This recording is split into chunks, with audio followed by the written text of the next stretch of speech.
नमस्कार दोस्तों, कैसे हैं आप। आशा करती हूँ आप सब ठीक होंगे। दोस्तों, हिंदू धर्म में व्रत रखने का एक खास महत्व माना जाता है। वैसे तो कहा जाता है कि उपवास रखना शरीर के लिए काफ़ी लाभकारी होता है, लेकिन आमतौर पर लोग अपनी इच्छाओं की पूर्ति के लिए व्रत रखते हैं। हफ्ते में आने वाला हर एक व्रत का अपना अलग महत्व होता है, जिसमें बृहस्पतिवार के व्रत की काफ़ी मान्यता है। गुरुवार के दिन भगवान विष्णु और बृहस्पति देव की पूजा की जाती है। कहा जाता है कि गुरुवार के व्रत को करने से विवाह में आ रही अड़चनें दूर हो जाती हैं और घर में सुख समृद्धि बनी रहती है। तो दोस्तों, आज की अपनी वीडियो में मैं आपको गुरुवार का व्रत, उसका महत्व, विधि तथा हमें किस प्रकार से और किन दिनों में गुरुवार का व्रत करना चाहिए, ये सब बताऊंगी। इसके लिए वीडियो को अंत तक ज़रूर देखिए। दोस्तों, कहा यह जाता है कि हमें 16 गुरुवार तक लगातार व्रत करना चाहिए और 17वें गुरुवार को उद्यापन कर देना चाहिए। पुरुष यह व्रत लगातार 16 गुरुवार कर सकते हैं, परंतु महिलाओं या लड़कियों को यह व्रत तभी करना चाहिए जब वो पूजा कर सकती हैं तथा मुश्किल दिनों में अर्थात रजस्वला होने के दिनों में हमें यह व्रत नहीं करना चाहिए। दोस्तों, अब बात करते हैं कि ये व्रत हमें कब से शुरू करना चाहिए। दोस्तों, पोह या पौष के महीने को छोड़कर आप कभी भी ये व्रत शुरू कर सकते हैं। पौष का महीना अंग्रेजी कैलेंडर के अनुसार दिसंबर या जनवरी में आता है। बाकी इस व्रत को किसी भी माह के शुक्ल पक्ष के पहले गुरुवार से आप शुरू कर सकते हैं। किसी भी कार्य को शुरू करने के लिए शुक्ल पक्ष सबसे शुभ माना जाता है, इसलिए यह व्रत हमें हमेशा शुक्ल पक्ष से ही शुरू करना चाहिए।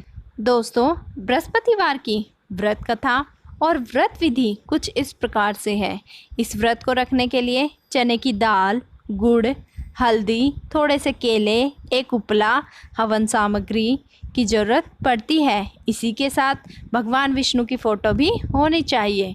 व्रत करने वाले दिन सुबह उठ के स्नान कर घर के पास के मंदिर में जाएं और भगवान को साफ कर उन्हें चावल एवं पीले फूल अर्पित करें। अब 16 गुरुवार व्रत संकल्प कीजिए और भगवान को छोटा पीला वस्त्र भी अर्पण करिए। कहा जाता है कि यदि आप इस व्रत को केले के पेड़ के सामने करते हैं तो ये बहुत ही शुभ होता है।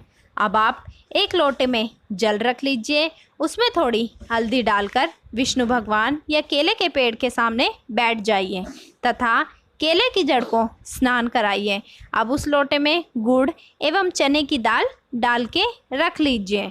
अगर आप केले के पेड़ की पूजा कर रहे हैं तो उसी पे जल का ये मिश्रण चढ़ा दीजिए, और अगर विष्णु जी की पूजा कर रहे हैं तो इस जल को पूजा के बाद किसी पौधे में डाल दो।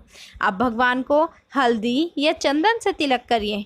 पीला चावल जरूर चढ़ाएं। घी का दीपक जलाकर कथा पढ़िए। कथा के बाद हवन की तैयारी करें और इसके लिए एक उपला जला लें और उसे गर्म कर कर उस पर घी डालें, और जैसे ही अग्नि प्रज्वलित हो जाए उसमें हवन सामग्री की आहुति दें।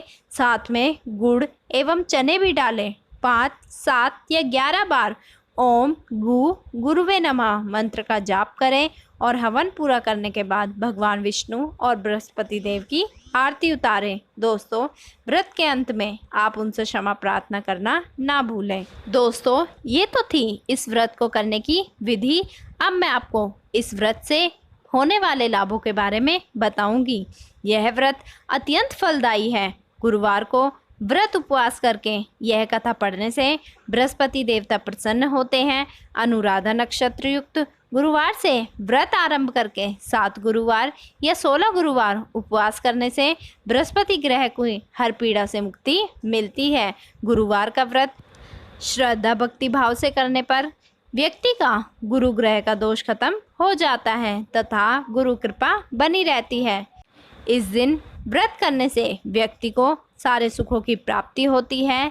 लेकिन दोस्तों, इस व्रत को करते समय हमें कुछ सावधानियां भी रखनी चाहिए, जो इस प्रकार से है।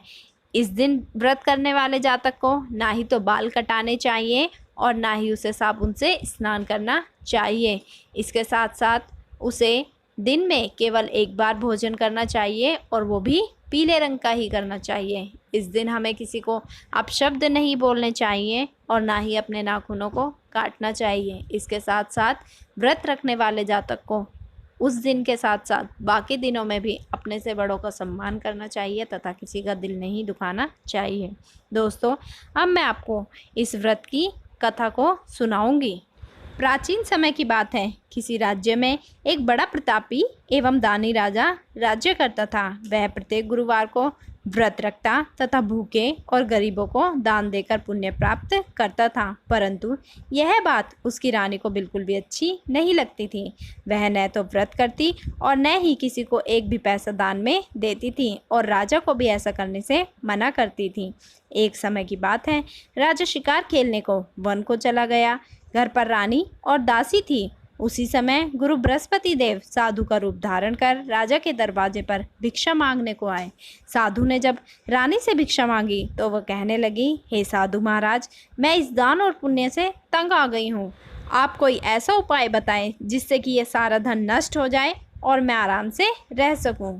बृहस्पति देव ने कहा, हे देवी, तुम बड़ी विचित्र हो। संतान और धन से तो कोई भी दुखी नहीं होता। अगर अधिक धन है तो इसे शुभ कार्य में लगाओ, कुंवारी कन्याओं का विवाह करवाओ, विद्यालय और बाग बगीचे का निर्माण कराओ, जिससे तुम्हारे दोनों लोग सुधर जाएं। परंतु साधु की इन बातों से रानी को खुशी नहीं हुई। उसने कहा, मुझे ऐसे धन की जरूरत नहीं है जिसे मैं दान दूं और जिसे संभालने में ही मेरा सारा समय नष्ट हो जाए। तब साधु ने कहा, ठीक है देवी, यदि तुम्हारी ऐसी इच्छा है तो मैं जैसा बताता हूँ तुम वैसा ही करना। बृहस्पतिवार के दिन तुम घर को गोबर से लीपना, अपने केशों को पीली मिट्टी से धोना, केशों को धोते समय स्नान करना, राजा से हजामत बनवाने को कहना, भोजन में मांस मदिरा खाना, कपड़ा धोबी के यहाँ धुलने डालना। इस प्रकार 7 बृहस्पतिवार करने से तुम्हारा समस्त धन नष्ट हो जाएगा। इतना कहकर साधु रूपी बृहस्पति देव अंतर्ध्यान हो गए। साधु के कहे अनुसार रानी को केवल 3 बृहस्पतिवार ही बीते थे कि उसका समस्त धन और संपत्ति नष्ट हो गए। भोजन के लिए राजा का परिवार तरसने लगा। एक दिन राजा रानी से बोला, रानी, तुम यहीं रहो, मैं दूसरे देश को जाता हूँ, क्योंकि यहाँ पर सभी लोग मुझे जानते हैं, इसलिए मैं कोई कार्य भी नहीं कर सकता। ऐसा कहकर राजा परदेश चला गया। वहाँ वह जंगल से लकड़ी काट कर लाता और शहर में बेच देता। इस तरह वह अपना जीवन व्यतीत करने लगा। इधर राजा के परदेश जाते ही रानी और दासी दुखी रहने लगी।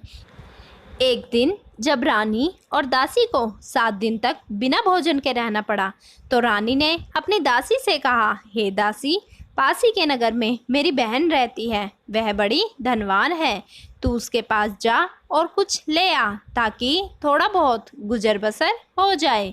दासी रानी के बहन के पास गई। उस दिन बृहस्पतिवार था और रानी की बहन उस समय बृहस्पतिवार व्रत की कथा सुन रही थी। दासी ने रानी की बहन को अपनी रानी का संदेश दिया, लेकिन रानी की बड़ी बहन ने कोई उत्तर नहीं दिया। जब दासी को रानी की बहन से कोई उत्तर नहीं मिला तो वह बहुत दुखी हुई और उसे क्रोध भी आया। दासी ने वापस आकर रानी को सारी बातें बता दी। सुनकर रानी ने अपने भाग्य को कोसा। उधर रानी की बहन ने सोचा, मेरी बहन की दासी आई थी परंतु मैं उससे नहीं बोली, इससे वह बहुत दुखी हुई होगी। कथा सुनकर और पूजन समाप्त कर वह अपनी बहन के घर आई और कहने लगी, बहन, मैं बृहस्पतिवार का व्रत कर रही थी, तुम्हारी दासी मेरे घर आई थी, परंतु जब तक कथा होती है तब तक ना ही तो उठते हैं और ना ही बोलते हैं, इसलिए मैं नहीं बोली। कहो दासी, क्यों गई थी? रानी बोली, बहन, तुमसे क्या छुपाऊं, हमारे घर में खाने तक का अनाज नहीं। ऐसा कहते कहते रानी की आंखें भर आई। उसने दासी समेत पिछले 7 दिनों से भूखे रहने की बात अपनी बहन को विस्तार पूर्वक सुना दी। रानी की बहन बोली, देखो बहन, भगवान बृहस्पति देव सबकी मनोकामनाओं को पूर्ण करते हैं। देखो, शायद तुम्हारे घर में अनाज रखा हो। पहले तो रानी को विश्वास नहीं हुआ, पर बहन के आग्रह पर उसने अपनी दासी को अंदर भेजा तो उसे सचमुच अनाज से भरा एक घड़ा मिल गया। यह देखकर दासी को बड़ी हैरानी हुई। दासी कहने लगी, हे रानी, जब हमको भोजन नहीं मिलता तो हम व्रत ही कर लेते हैं, इसलिए क्यों ना इनसे व्रत और कथा की विधि पूछ ली जाए ताकि हम भी व्रत कर सकें। तब रानी ने अपनी बहन से बृहस्पतिवार व्रत के बारे में पूछा। उसकी बहन ने बताया, बृहस्पतिवार के व्रत में चने की दाल और मुनक्का से विष्णु भगवान का केले की जड़ में पूजन करें तथा दीपक जलाएं, व्रत कथा सुने और पीला भोजन ही करें। इससे बृहस्पति देव प्रसन्न होते हैं। व्रत और पूजन विधि बतलाकर रानी की बहन अपने घर को लौट गई। 7वें दिन जब गुरुवार आया तो रानी और दासी ने निश्चय अनुसार व्रत रखा। गुड़साल में जाकर चना और गुड़ बीन लाई और फिर उसकी दाल से केले की जड़ तथा विष्णु भगवान का पूजन किया। अब पीला भोजन कहाँ से आए, इस बात को लेकर दोनों बहुत दुखी थी। चूँकि उन्होंने व्रत रखा था इसलिए गुरुदेव उन पर प्रसन्न थे, इसलिए वे एक साधारण व्यक्ति का रूप धारण कर 2 थालों में सुंदर पीला भोजन लेकर दासी को दे गए। भोजन पाकर दासी बहुत प्रसन्न हुई और फिर रानी के साथ मिलकर उन्होंने भोजन ग्रहण किया। उसके बाद से सभी गुरुवार को व्रत और पूजन करने लगी। बृहस्पति भगवान की कृपा से उसके पास फिर से धन संपत्ति हो गई, परंतु रानी फिर से पहले की तरह आलस्य करने लगी। तब दासी बोली, देखो रानी, तुम पहले भी इस प्रकार आलस्य करती थी, तुम्हें धन रखने में कष्ट होता था, इसी कारण सभी धन नष्ट हो गया। और जब भगवान गुरुदेव की कृपा से तुम्हें धन मिला है तो फिर तुम आलस्य कर रही हो। बड़ी मुसीबतों के बाद हमने यह धन कमाया है, इसलिए हमें दान पुण्य करना चाहिए, भूखे मनुष्य को भोजन कराना चाहिए तथा इसे शुभ कार्य में खर्च करना चाहिए। दासी के कहने पर रानी ने ऐसा ही किया।